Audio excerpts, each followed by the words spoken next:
anniversary? Okay, so kita lang tanan nalipayon nga nagatigon karon. Okay. So before ka mag-read sa ato ang teksto para sa ato ang tema sa ato ang anniversary, gamo kami na sa pagpatuto para sa pagrespeto sa tulong sa Dios mga kita.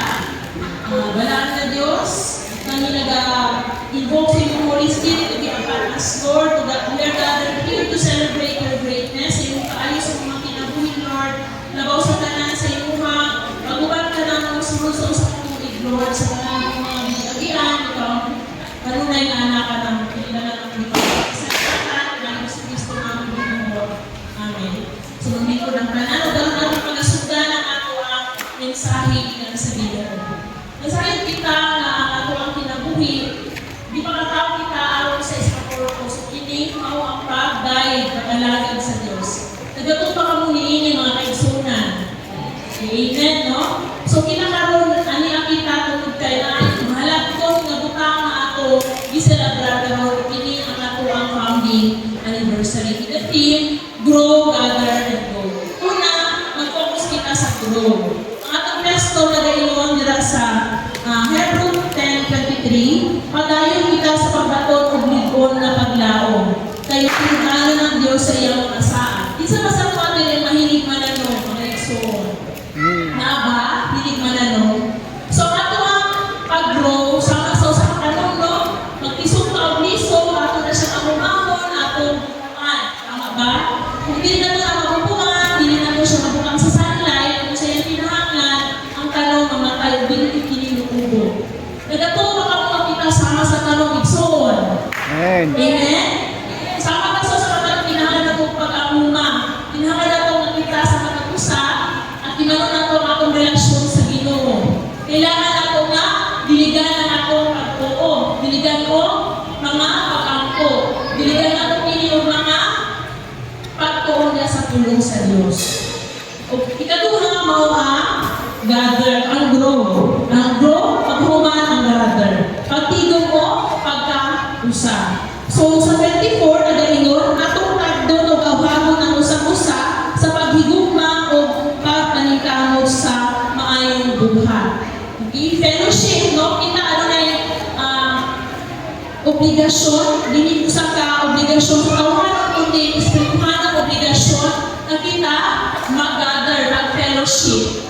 Tungod kay kini, no, habang nato nung nakakasama, kita mag-grow as a Christian. Mag-grow in doing good, seeking God's kingdom and righteousness. Diba sa Matthew 6:33, kita nagatuho nga we have to seek God's kingdom and righteousness pag tanang kadungag sa atong mga kinabuhi. Amen? Okay. So, kailangan na ito nga mag-gather, fellowship, no? Kailangan na ito nga dinasigay sa mata usa. Ug ang ikatulo mo kini ang go. Ginaingon sa verse 25, ayaw pagpasagad sa pagtigom sama sa gibuhat sa uban, kundi magdasig kamo sa usa-usa. Ilabi na sa mga dool na doon na adlaw sa pagbalik sa Ginoo. So nasayon kita na ang Ginoo hapit na gayud mobalik. Ang 1,000 years Ginoo at ato one year na sa Ginoo. So mahapit na gayud ang panahon. Usang kita kinahanglan na mo go. Ang go dili ko ipasabot kita, magbuhat ng mga maayo. Kauban ang atong igsuon sa simbahan. O ginita na, no, ako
nagitimahan nato grow, gather, grow.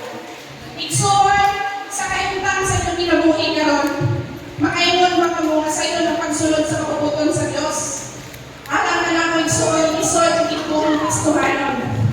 At ang mabasa niya sa Efeso 5:16 nga nagingon, ayuha pagdamit ang inyong panahon kay dawtan kining mga adlaw. Ato ang makita igsoon nga ang panahon karon nagadawtan na gayon. Ang atong mga leader wala na nakasinabot, daghanang kunin, daghanang mga kamalakihan, mabati man ako ang thesis. Even sa akong panamalain, nakaatin at daghang mga pagsulay. Kitang tanan igsoon, wala exempted ni kitang tanan, kung sa kupang kayo sa kalisdanan ni kapusang mga adlaw. But we are blessed igsoon na niya karundinhi karong matag na kay nakabati kita sa pulong sa Dios nga nagtudlo ka nako na unsahon makalahutay kita ni mga panahon.